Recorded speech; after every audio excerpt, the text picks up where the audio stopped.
ओम नमोर्यंताणं नमो सिद्धाणं नमो आर्याणं नमो वज्रायणं नमो लोहि सव्वसाहुणं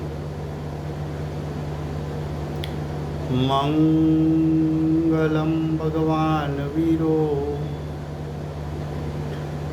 मंगलं गौतमो गणी मंगलं कुंदकुंदार्यो जैनधर्मोऽस्तु मंगलम्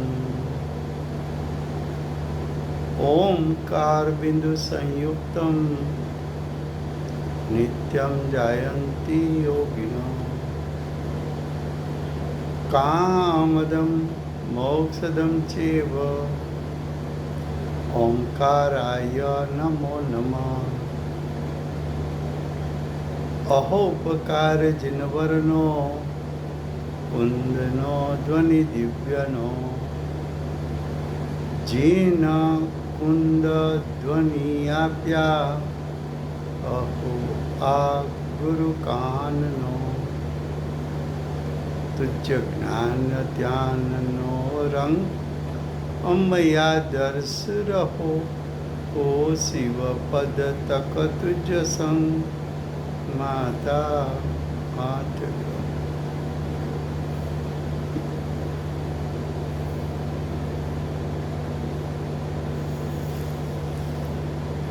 ये समयसार नाम का परम अध्यात्म शास्त्र है। भगवत कुंकुंदाचार्य देव ने ज्ञानानंद स्वभावी शुद्धात्मा का स्वरूप दिखाने का प्रतिज्ञा की है। समयसार का दूसरा अधिकार कर्ता कर्म अधिकार चलता है। कर्ता कर्म अधिकार में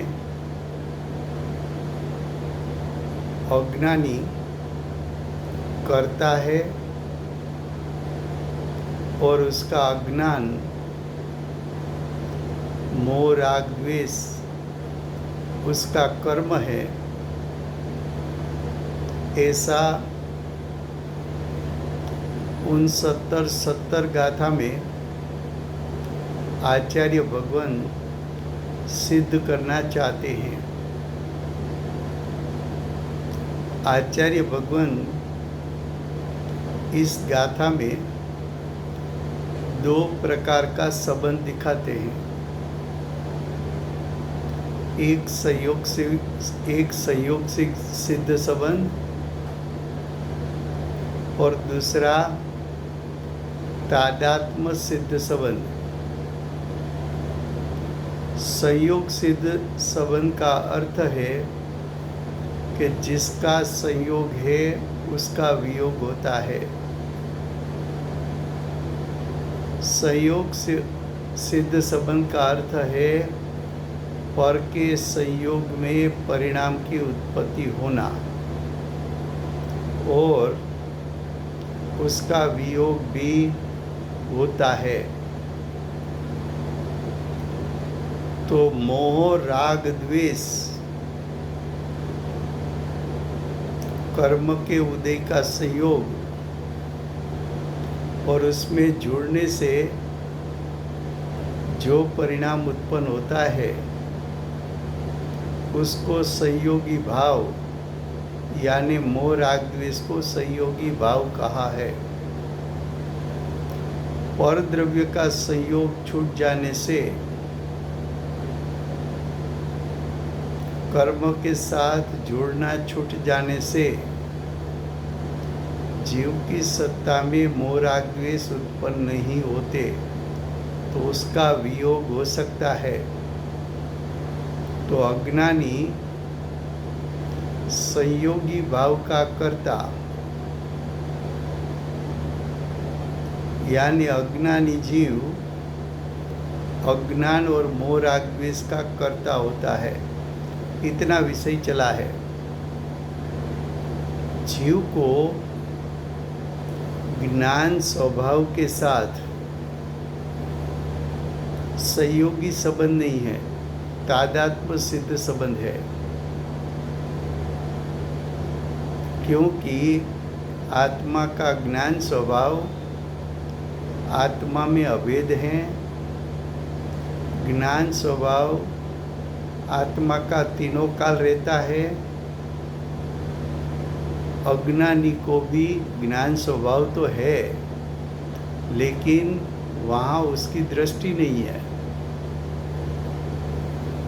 तो ज्ञान स्वभाव यानी ज्ञान रूपे परिणमन करना, वो क्रिया के साथ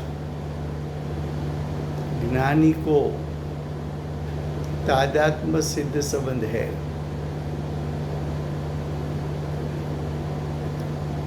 अब 69-70 की टीका चलती है। टीका का दूसरे पेज पर जो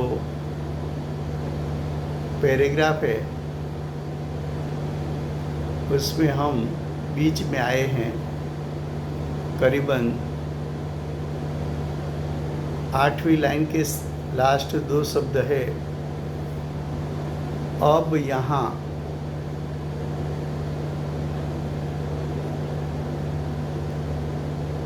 जिस ये आत्मा अपने अज्ञान भाव के कारण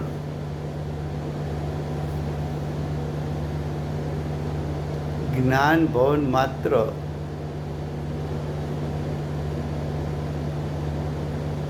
भवन का अर्थ है परिणमन।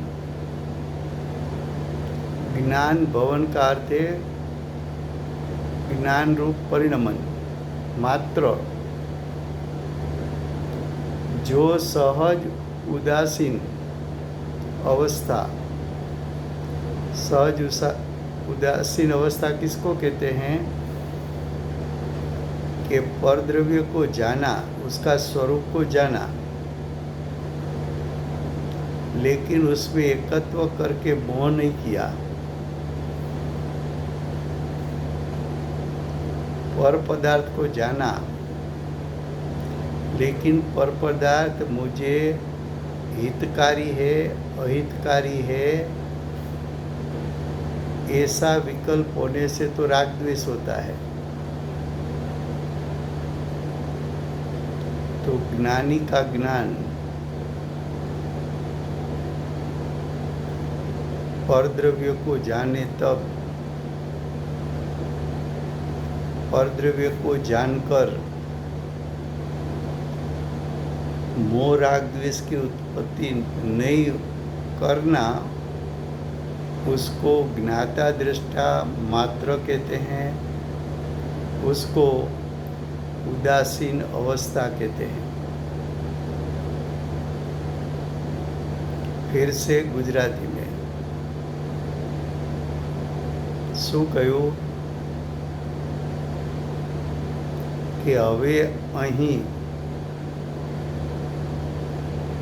જે નહીં, જે આ આત્મા પોતાના અજ્ઞાન ભાવને લીધે, અજ્ઞાન ભાવ કોને કહેવો? તો કે પરને જાણતાની સાથે મોહ રાગ દ્વેષની ઉત્પત્તિ કરી લેવી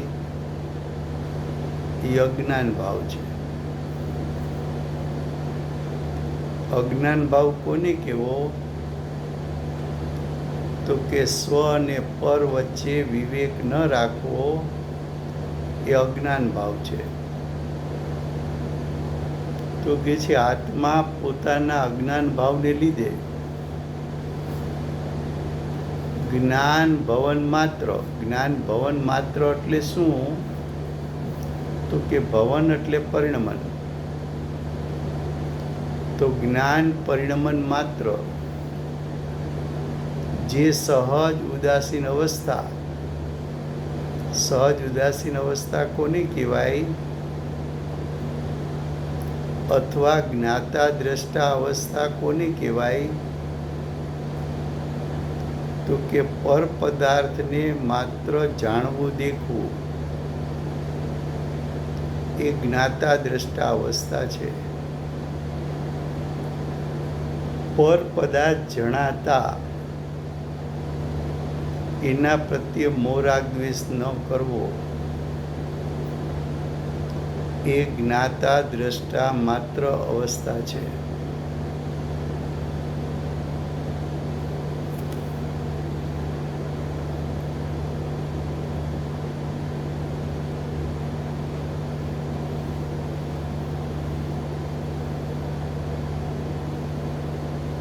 તો કે છે જે સહજ ઉદાસીન અવસ્થા, તો જ્ઞાતા દ્રષ્ટા પરિણમનને उदासीन अवस्था कीधी. अब आगे उसका त्याग करके, किसका त्याग करके, तो कि ज्ञाता दृष्टा अवस्था का त्याग करके. ज्ञाता दृष्टा अवस्था का त्याग करके, तो ज्ञाता दृष्टा अवस्था का त्याग करेगा तो क्या होगा, स्व पर का विवेक छोड़ देगा तो क्या होगा, तो कि अज्ञान भवन व्यापार रूप, अज्ञान भवन એટલે अज्ञान रूप परिणमन, तो अज्ञान परिणमन व्यापार रूप प्रवर्तन से भिन्न जो क्रियामाणपणे,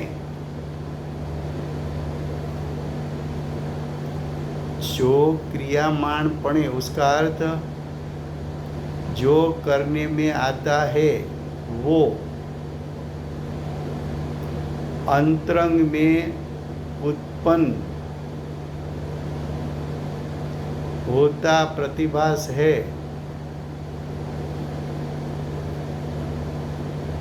ऐसे क्रोधादिक वो कर्ता का कर्म है.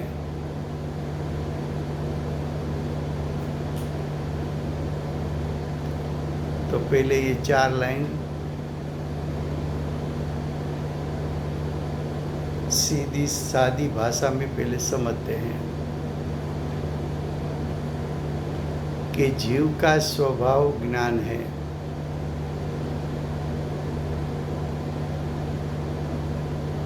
ज्ञान का कार्य जानना है.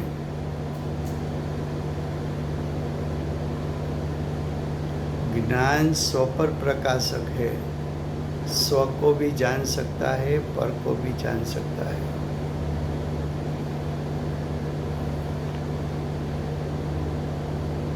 एक अज्ञानी का ज्ञान है, दूसरा ज्ञानी का ज्ञान है.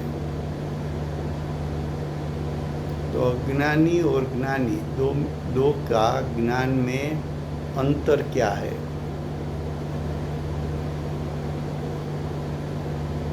तो कि अज्ञानी ने ज्ञान उपयोग उत्पन्न होने के साथ पर द्रव्यों को जाना. कैसे जाना, तो कि स्व को इग्नोर करके जाना, स्व को जाने बिना पर को जाना. जानने के साथ क्या किया, तो कि पर पदार्थ मेरा है ऐसा ऊपना किया, पर पदार्थ मुझे लाभ का कारण है ऐसा करके राग किया, और पर पदार्थ अहितकारी लगा तो द्वेष किया. तो अज्ञानी ने एकांत पर को जानकर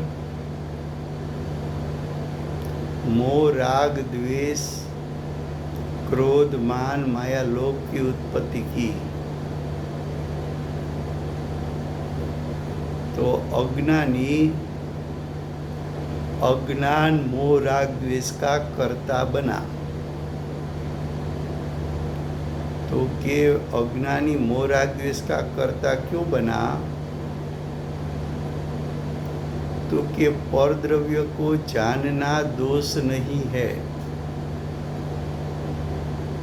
क्योंकि जीव का स्वभाव ज्ञाता दृष्टा है। ज्ञाता दृष्टा पना किसको कहा? कि स्व को स्वरूप जाना, पर को पर रूप जाना,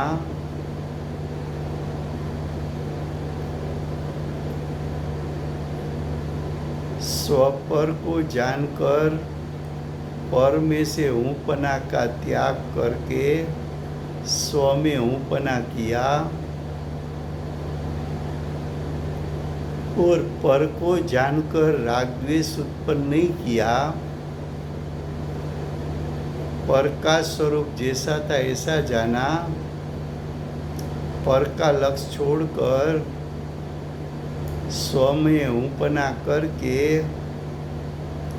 स्व स्वरूप को यानी आत्म स्वभाव को जान लिया, वो जीव ज्ञाता दृष्टा है, वो जीव ज्ञानी है। तो ज्ञानी ज्ञान का करता हुआ,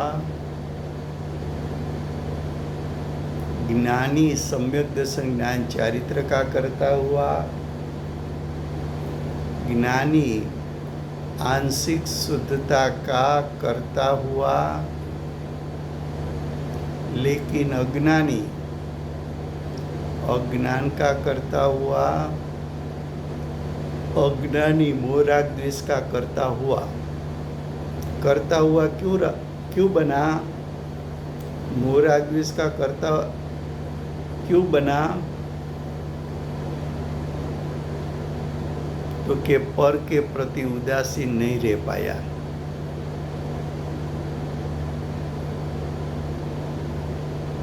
पर को सिर्फ जानो तो दोष नहीं, जानने के साथ एकत्व करना, हित बुद्धि करना, अहित बुद्धि करना,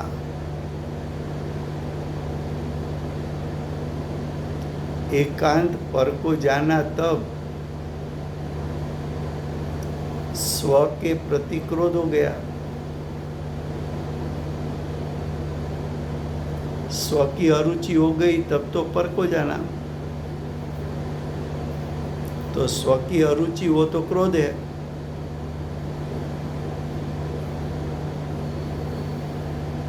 अब फिर से पूरा सेंटेंस पढ़ते हैं गुजराती में। હવે અહીં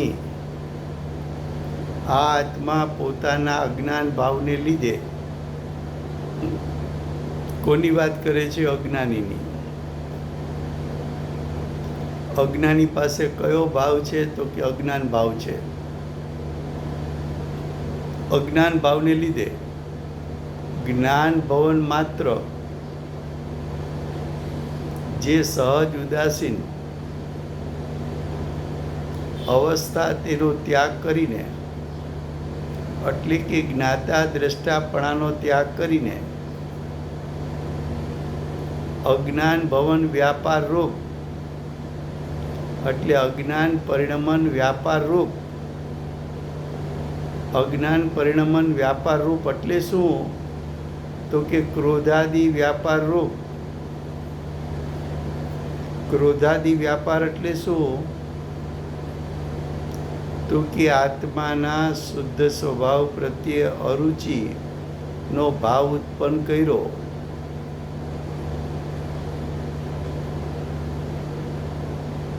અને એની સાથે માન માયા લોભ પણ ઉત્પન્ન કર્યા। તો ક્રોધાદિ વ્યાપાર રૂપ પ્રવર્તો પ્રતિભાસે છે। તો અજ્ઞાની ક્રોધાદિ રૂપે પરિણમતો જણાય છે તે એટલે અજ્ઞાની. કયો અજ્ઞાની? કે જે ક્રોધાદિ રૂપે પરિણમે છે તેવો અજ્ઞાની કરતા છે. કોનો કરતા છે? ક્રોધાદિનો. કોનો કરતા છે? તો કે ક્રોધાદિનો. હવે આગળ કહે છે અને અજ્ઞાન ભવન વ્યાપાર રૂપ જ્ઞાન ભવન વ્યાપાર રૂપ પ્રવર્તનથી જુદા. જ્ઞાન ભવન રૂપ વ્યાપાર એના પ્રવર્તનથી જુદા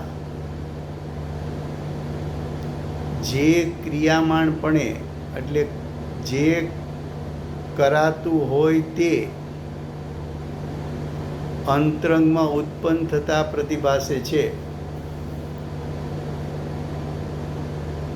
હવે જ્ઞાનરૂપ જે વ્યાપાર છે એની પ્રવૃત્તિથી જુદી પ્રવૃત્તિ એટલે તો અજ્ઞાન ભવનરૂપ વ્યાપાર થયો. અને અજ્ઞાન ભવનરૂપ વ્યાપાર થયો તો પરિણમન કયું થયું? તો કે ક્રોધાદિ રૂપ થયું.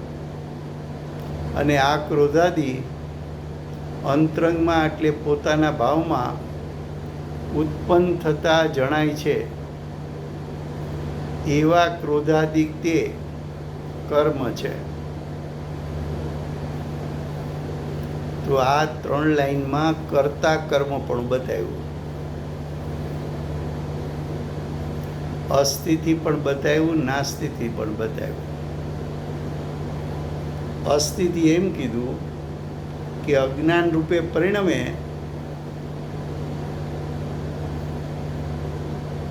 તો તારામાં ક્રોધાદિ ઉત્પન્ન થાય, અને અજ્ઞાન રૂપે તું પરિણમે તો ક્રોધાદિનો કરતા તું અજ્ઞાની થા. એટલી વાત અસ્થિતિ કીધી. નાસ્તિથી એમ કીધી કે જ્ઞાતા દ્રષ્ટાપણું તું ત્યાગી દે અને જ્ઞાતા દ્રષ્ટાપણું છૂટી જાય પછી જે પરિણામ ઉત્પન્ન થાય એનો તું કરતા, તું એટલે અજ્ઞાની ને તેનો કરતા એટલે ક્રોધાદિ રૂપનો કરતા થા.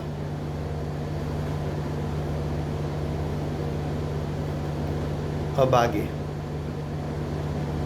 इस प्रकार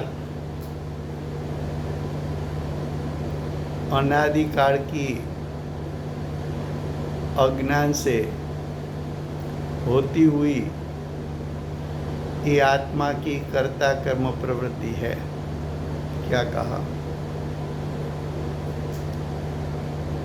कि हमने आपको कर्ता कर्म प्रवृत्ति बताई, वो भी बताया कि ऐसी कर्ता कर्म प्रवृत्ति अज्ञानी को होती है. अब अज्ञानी की कर्ता कर्म प्रवृत्ति होती है वो तो समझ में आया, लेकिन ऐसी प्रवृत्ति कब से होती है? तो कहा कि अज्ञानी का अज्ञान तो अनादिकाल से है, और अनादिकाल का अज्ञानी अज्ञान भाव रूप परिणमित होता है, इसलिए उसकी कर्ता कर्म प्रवृत्ति भी अनादिकाल की है. इसलिए अज्ञानी जीव अनादिकाल से क्रोधादि रूप परिणमन करता हुआ दिखने में आता है. फिर से गुजराती में હવે શું કહે છે આગળ? આ પ્રમાણેનો અર્થ શું છે? કે કે ઉપર કયા મુજબ કરતા કર્મ પ્રવૃત્તિ છે એ પ્રમાણે અજ્ઞાનને લીધે એટલે અજ્ઞાનને કારણે શું થાય? તો કે અજ્ઞાનને કારણે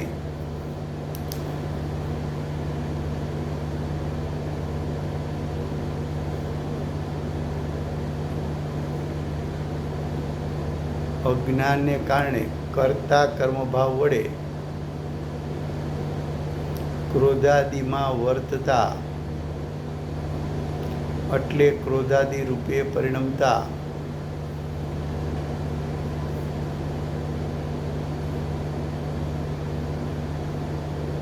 આ આત્માને એટલે અજ્ઞાનીના આત્માને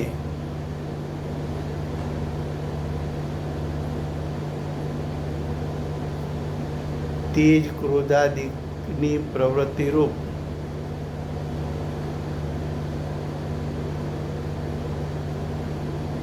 પરિણામને નિમિત્ત માત્ર કરીને પોતે પોતાના ભાવથી જ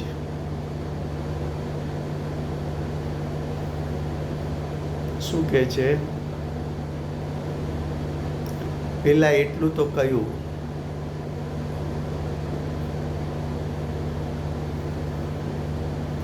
કે અજ્ઞાનીની કરતા કર્મ પ્રવૃત્તિ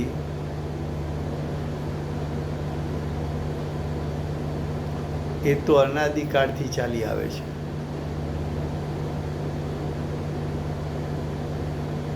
કે આ પ્રમાણે અનાદિકાળની અજ્ઞાનથી થયેલી કરતા કર્મ પ્રવૃત્તિ છે. એટલે પહેલું તો એટલું સિદ્ધ કર્યું કે અજ્ઞાની કરતા કર્મ રૂપે અનાદિકાળથી પરિણમે છે. હવે જે જીવની સત્તામાં એટલે અજ્ઞાની જીવની સત્તામાં અજ્ઞાની કરતા થઈને ક્રોધાદિ રૂપે પરિણમે એટલે કે મોહ રાગ દ્વેષ રૂપે પરિણમે. આવા મોહ રાગ દ્વેષ જે જીવની સત્તામાં ઉત્પન્ન થયા એનું નિમિત્ત પામીને કાર્મણ વર્ગના એટલે પૂતગલો પોતાની પરિણમન શક્તિથી દ્રવ્ય કર્મ રૂપે પરિણમે છે. હવે એવું બતાવવું છે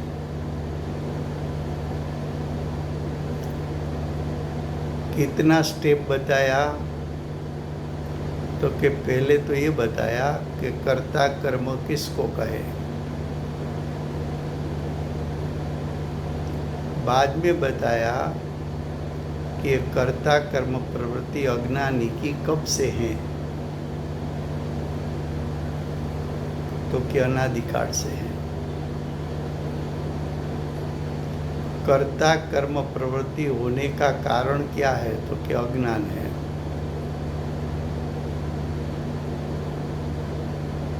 अब दिखाना है कि अज्ञानी जीव के परिणाम में कर्ता कर्म प्रवृत्ति के कारण जो क्रोधादि उत्पन्न हुए, ऐसे विकारी परिणाम का निमित्त पाकर उद्गल यानी कार्मण वर्गना उद्गल की परिणमन शक्ति के कारण यानी कार्मण वर्गना की परिणमन शक्ति के कारण द्रव्य कर्म रूप परिणमन होकर आत्मा के प्रदेश पर वो द्रव्य कर्म चिटकते हैं. उसके कारण जीव उभय बंध को प्राप्त करता है.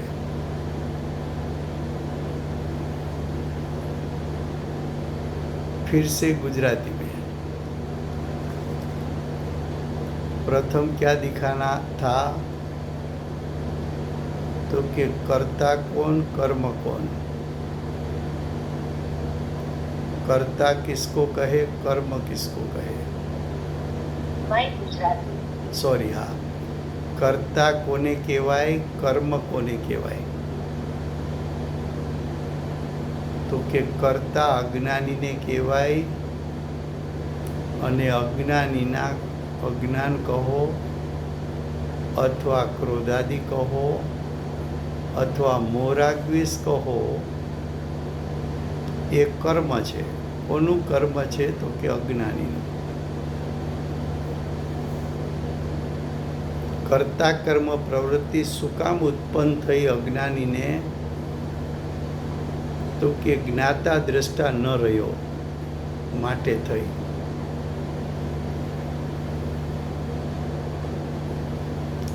આવી કરતા કર્મ પ્રવૃત્તિ ક્યારથી ચાલે છે? તો કે અજ્ઞાનીને અનાદિકાળથી ચાલે છે. હવે એમ કેવું છે કે અજ્ઞાની જો કરતા કર્મ પ્રવૃત્તિ રૂપે પરિણમીને પોતાની સત્તામાં ક્રોધાદિ રૂપ પરિણામ ઉત્પન્ન કરે, તો આ ક્રોધાદિ પરિણામનું નિમિત્ત પામીને કારમણ વર્ગના સ્વતંત્રપણે પોતાની પરિણમન શક્તિથી કર્મ દ્રવ્ય કર્મ રૂપે થઈને આત્માના પ્રદેશે ચીટકવા માટે આવે છે. અને આવેલા કર્મો આત્માના પ્રદેશે બંધાવાથી ઉભય બંધને પ્રાપ્ત થાય છે. દેખો, જો આગળ આ રીતે પોતાના અજ્ઞાનને લીધે, પોતાના એટલે અજ્ઞાનીના,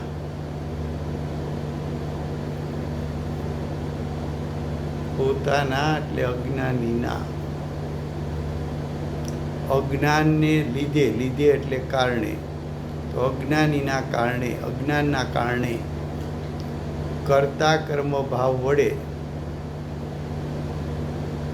ક્રોધાદિકમાં વર્તતા, વર્તતા એટલે પરિણમતા, ક્રોધાદિ રૂપે પરિણમતા આ આત્માને એટલે અજ્ઞાનીના આત્માને તે જ ક્રોધાદિની પ્રવૃત્તિ રૂપ પરિણામને, આ જે ક્રોધાદિ ઉત્પન્ન થયા એ ક્રોધાદિ રૂપ પ્રવૃત્તિ અજ્ઞાનીની છે.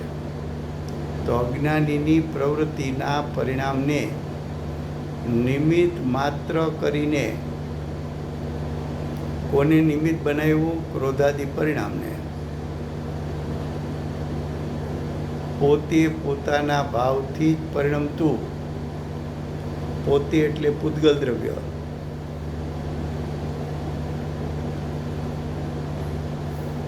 પોતે એટલે કારમણ વર્ગના,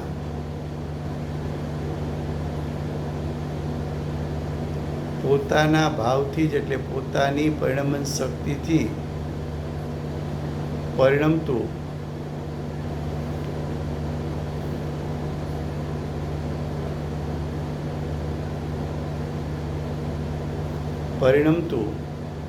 પૌદ્ગલિક કર્મ એકઠું થાય છે. પૌદ્ગલિક કર્મ એટલે દ્રવ્ય કર્મ, નવું દ્રવ્ય કર્મ.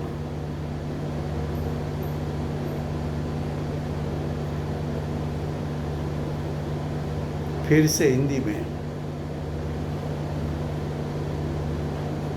इस प्रकार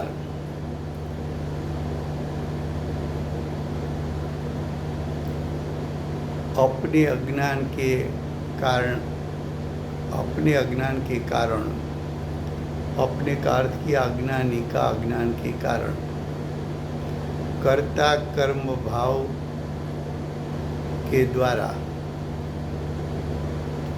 क्रोधादि में वर्तता, वर्तता का अर्थ है परिणमता, तो क्रोधादि में परिणमता ये आत्मा को, ये आत्मा का अर्थ अज्ञानी का आत्मा को वही क्रोधादि की प्रवृत्ति रूप परिणाम को,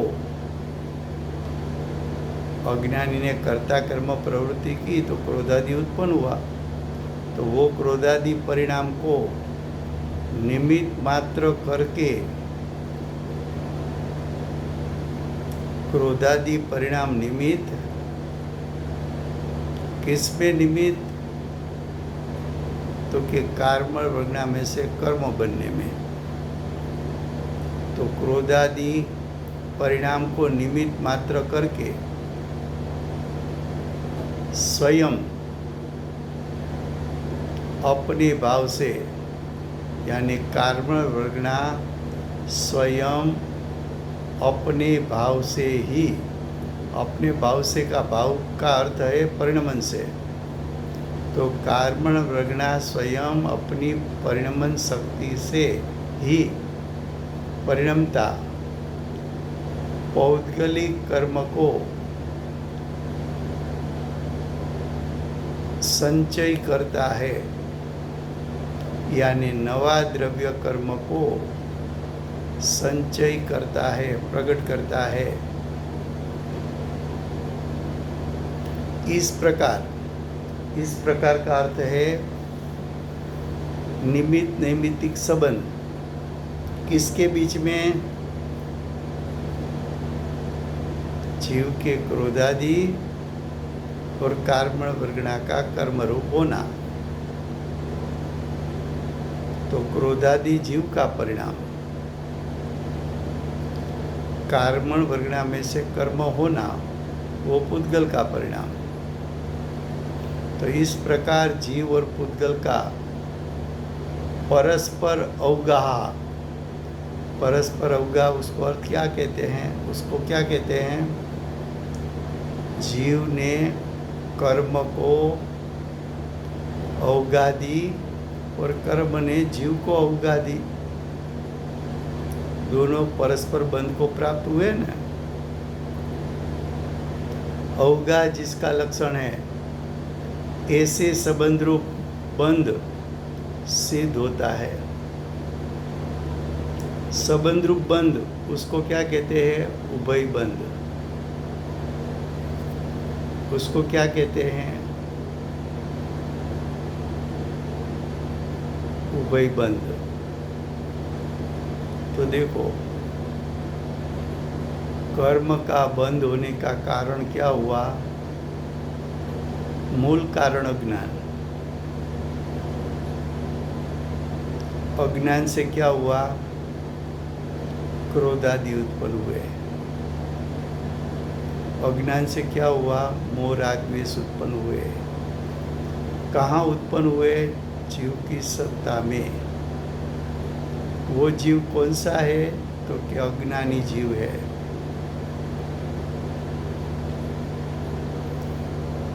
अज्ञानी कैसा है? तो क्या अज्ञानी करता है। किसका करता है? मोह राग द्वेष का, अज्ञान का, क्रोधादि का। तो जीव की सत्ता में जो अज्ञान उत्पन्न हुआ, क्रोधादि उत्पन्न हुआ, मोह राग द्वेष उत्पन्न हुआ, उसको कर्मण वृग्ना के साथ निमित्त नैमित्तिक संबंध होने के कारण कर्मण वृग्ना नवा द्रव्य कर्म रूप परिणमन होकर जीव और पुद्गल एक दूसरे को, यानी जीव और द्रव्य कर्म एक दूसरे को अवगाह देकर संबंध रूप बंध हुआ, यानी उभय बंध हुआ। तो जीव कर्म के साथ बंध को प्राप्त होता है, इसी तरह आचार्य भगवान ने सिद्ध किया।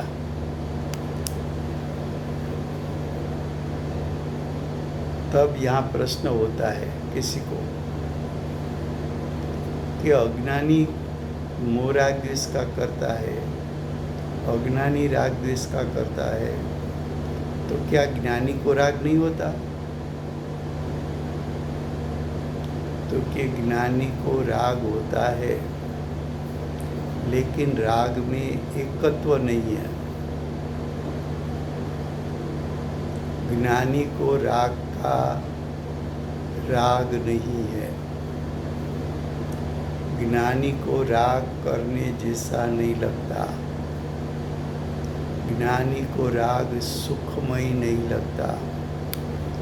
ज्ञानी को राग दुखमय लगता है।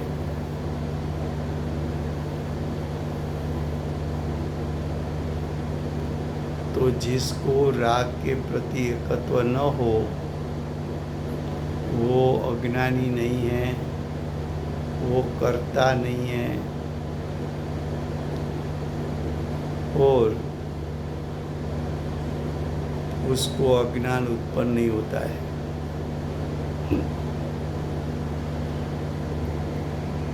अल्प कर्म बंधन होता है, लेकिन अनंत संसार का कारण बने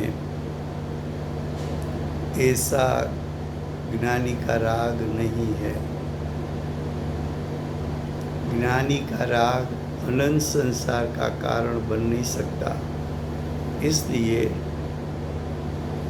ज्ञानी को राग का कर्ता कहने में आता नहीं है। क्या कहा फिर से गुजराती में?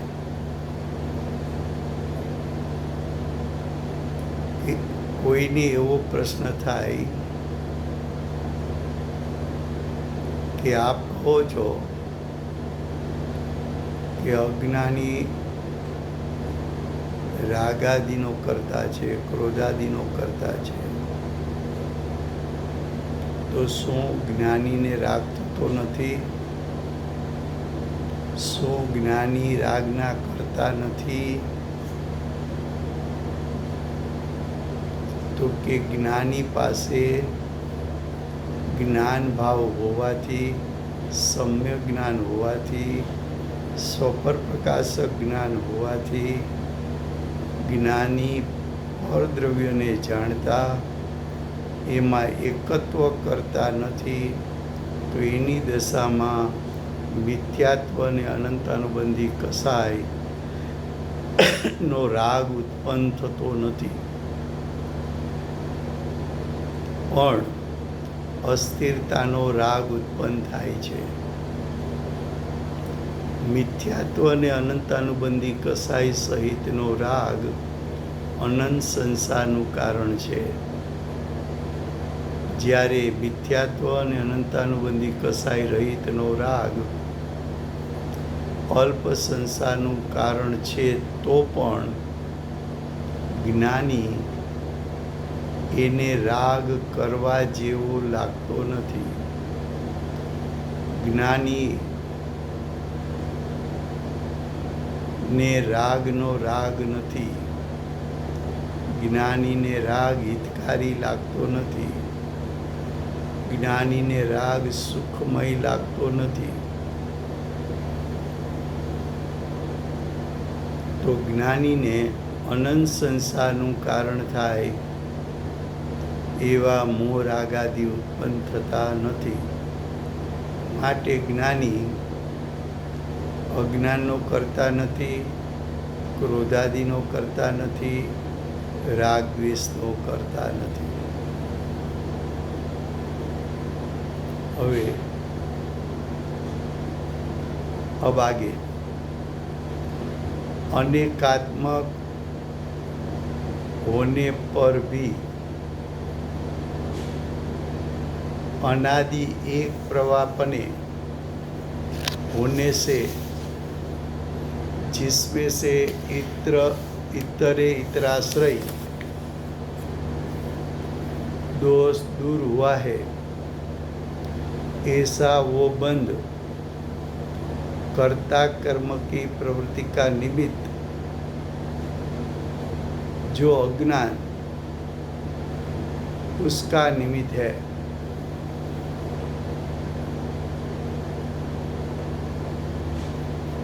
क्या कहा? इतरे इतर दोष किसको कहे?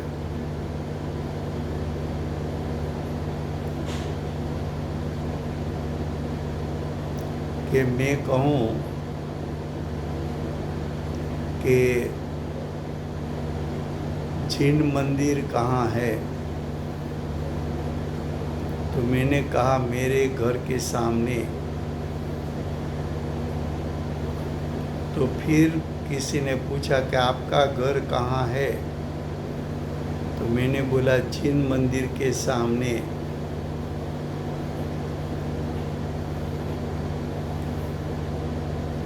तो मेरे मंदिर के सामने मेरा घर और मेरे घर के सामने मंदिर, तो उससे ये सिद्ध नहीं होता कि मंदिर कहाँ है। तो उसको इतरे इतर दोष कहते हैं।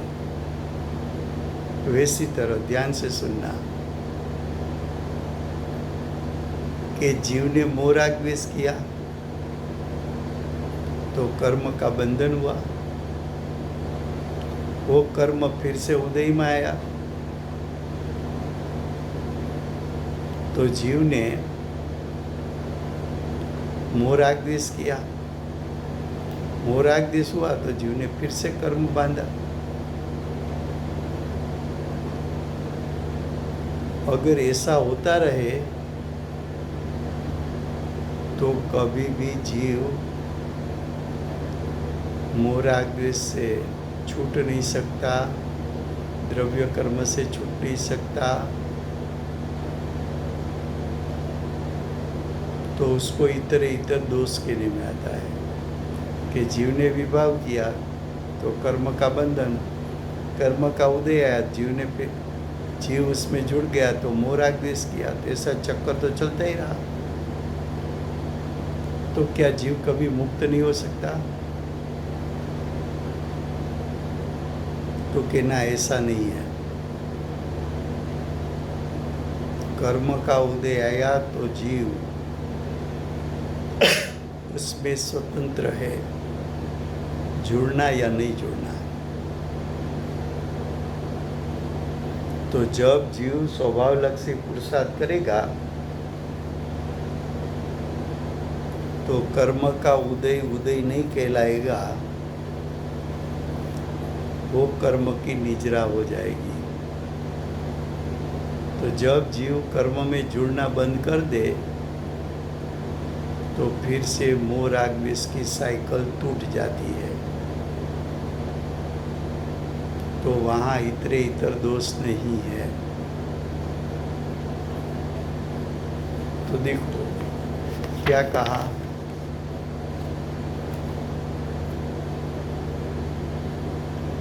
कि अनेकात्मक होने पर भी अनादि एक प्रवाह होने से जो कर्म का प्रवाह समान चलता रहे तो इतरे इतर दोष आता है। कर्म का उदय का प्रवाह समान चले तो इतरे इतर दोष आता है। लेकिन ऐसा होता नहीं। प्रति समय जीव का मोह राग द्वेष रूप भाव तीव्र मंद होता रहता है, समान प्रवाह नहीं रहता।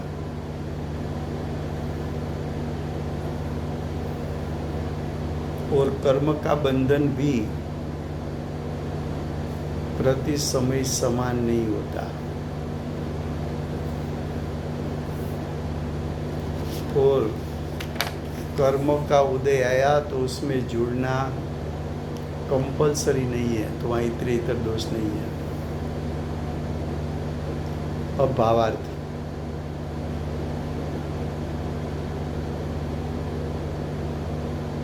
आत्मा જેમ પોતાના જ્ઞાન સ્વભાવ રૂપે પરિણમે છે તેમ જ્યાં સુધી ક્રોધાદિ रूप પણ પરિણમે છે। क्या कहा कि आत्मा ज्ञान रूप परिणमन भी कर सकता है, क्रोधादि रूप भी परिणमन कर सकता है। अब आगे ज्ञान में अने क्रोधादि में ભેદ જાણતો નથી. ભેદ એટલે અંતર. અંતર એટલે જ્ઞાનનું લક્ષણ જુદું, ક્રોધાદિનું લક્ષણ જુદું, એવો તફાવત, એવો ભેદ જાણતો નથી. જ્ઞાન સ્વભાવ અને ક્રોધાદિ વચ્ચે ભેદ જ્ઞાન કરવું જોઈએ એમ જાણતો નથી.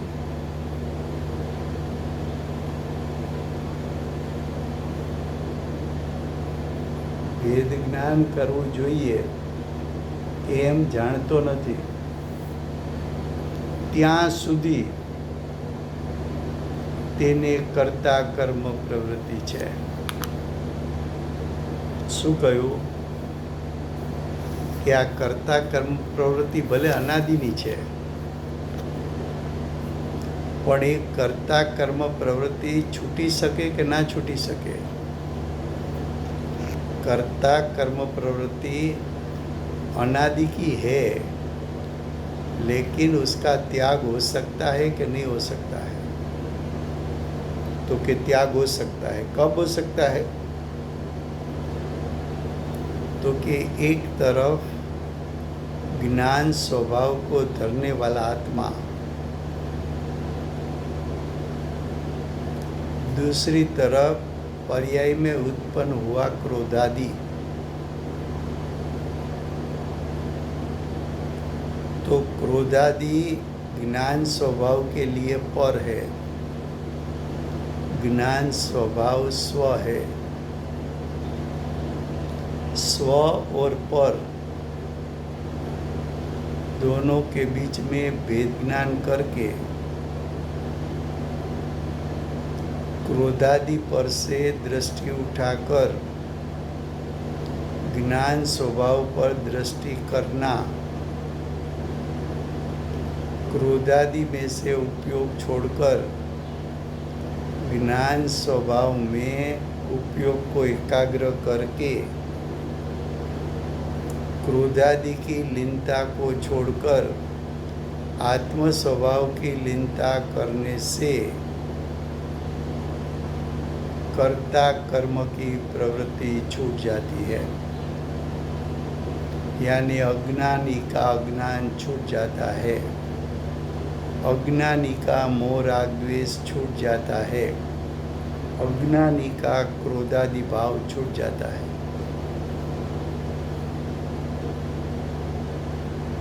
देखो, अज्ञानी शरीर को जाना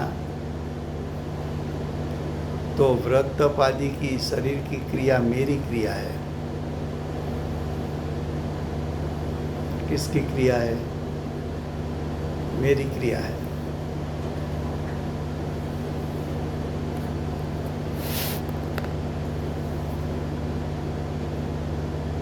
तो कि मेरी क्रिया है,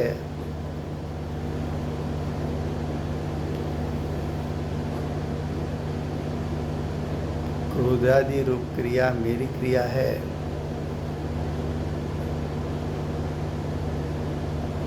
ऐसा माना तो अज्ञानी.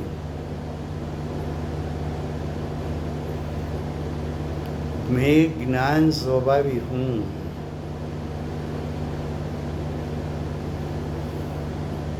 ऐसे ज्ञान स्वभाव में हूँ पना किया तो कर्ता कर्म प्रवृत्ति छूट गई.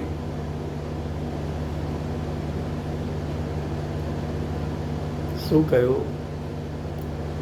કે ભેદ જાણતો નથી ત્યાં સુધી તેને કરતા કર્મ પ્રવૃત્તિ છે. હવે આગળ કહે છે, ક્રોધાદિ રૂપ પરિણામ તો તે પોતે કરતા છે. પોતે એટલે અજ્ઞાની. પોતે એટલે અજ્ઞાની.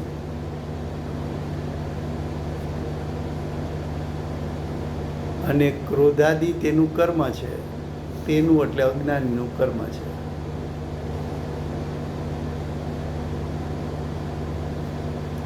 વળી અનાદિ અજ્ઞાનથી તો કર્તા કર્મની પ્રવૃત્તિ છે. આ કર્તા કર્મની પ્રવૃત્તિ અજ્ઞાનીની ક્યારથી છે? તો કે અનાદિકાળથી ચાલી આવે છે. કેમ? તો કે અનાદિકાળથી અજ્ઞાની છે માટે. હવે કે છે કર્તા કર્મની પ્રવૃત્તિથી બંધ થાય છે. બંધ થાય છે એટલે નવા કર્મનો બંધ થાય છે.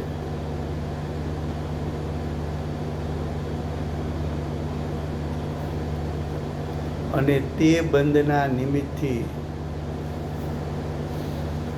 એટલે એ જે બંધ થયેલા કર્મ હતા એ કર્મનો ઉદય થતા ઉદયનું નિમિત્ત પામતા અજ્ઞાન છે. આ પ્રમાણે અનાદિ પ્રવાહ છે, પણ કોને છે? અજ્ઞાનીને. તેમાં ઇતરે ઇતર આશ્રય દોષ પણ આવતો નથી. તો આ ગાથા થઈ 69-70. इसका भाव आपको अधिकार पूर्ण होवे तब तक याद रखना पड़ेगा.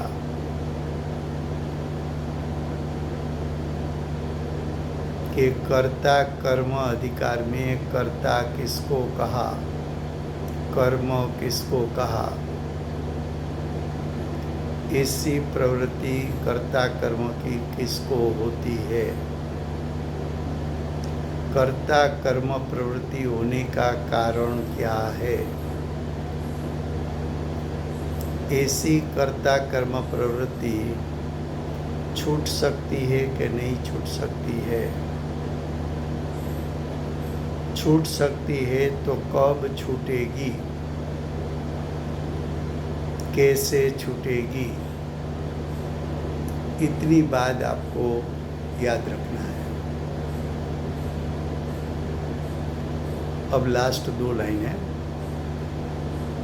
इस प्रकार जहाँ तक आत्मा क्रोधादि कर्म को करता होकर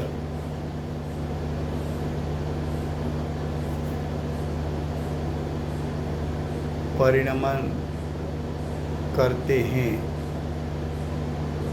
तब तक कर्ता कर्म की प्रवृत्ति है और तब तक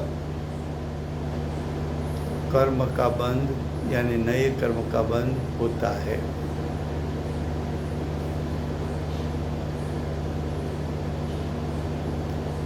तो आत्मा क्रोधादि कर्म यानी भाव कर्म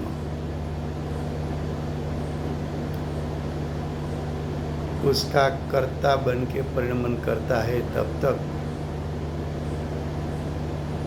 कर्ता कर्म की प्रवृत्ति होती है और तब तक नए द्रव्य कर्म का बंध होता है. लो समय हो गया. कल 71 गाथा चलेगी.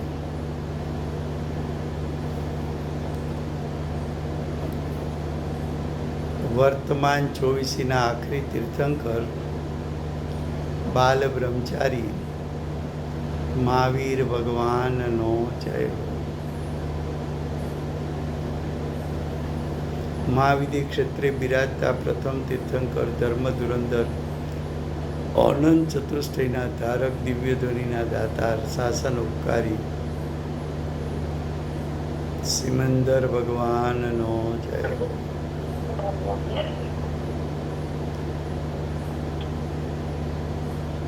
કડીકાળ સર્વજ્ઞ કેવળ જ્ઞાની તળેટીમાં બેઠેલા મા સમર્થાચાર્ય ભગવત કુંકુંદાચાર્ય દેવનો જય.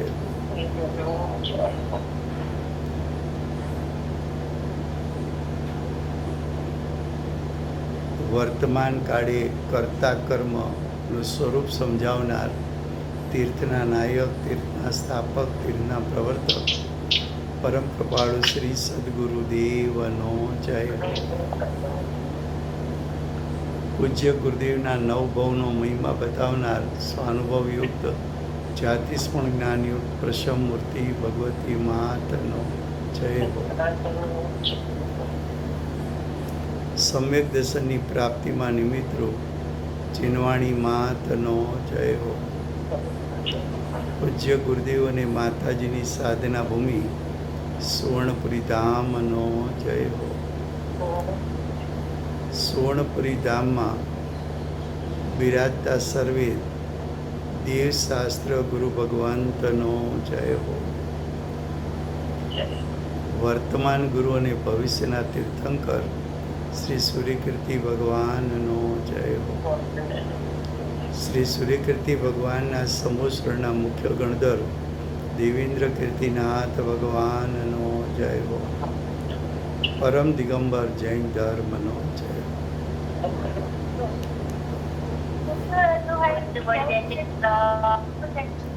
જય જયેન્દ્ર. જય જયેન્દ્ર. Thank you Rajubhai. જય જિનેન્દ્ર. હા, જય Jayendra. Thank you very much Rajubhai. જય જિનેન્દ્ર. જય જયેન્દ્ર.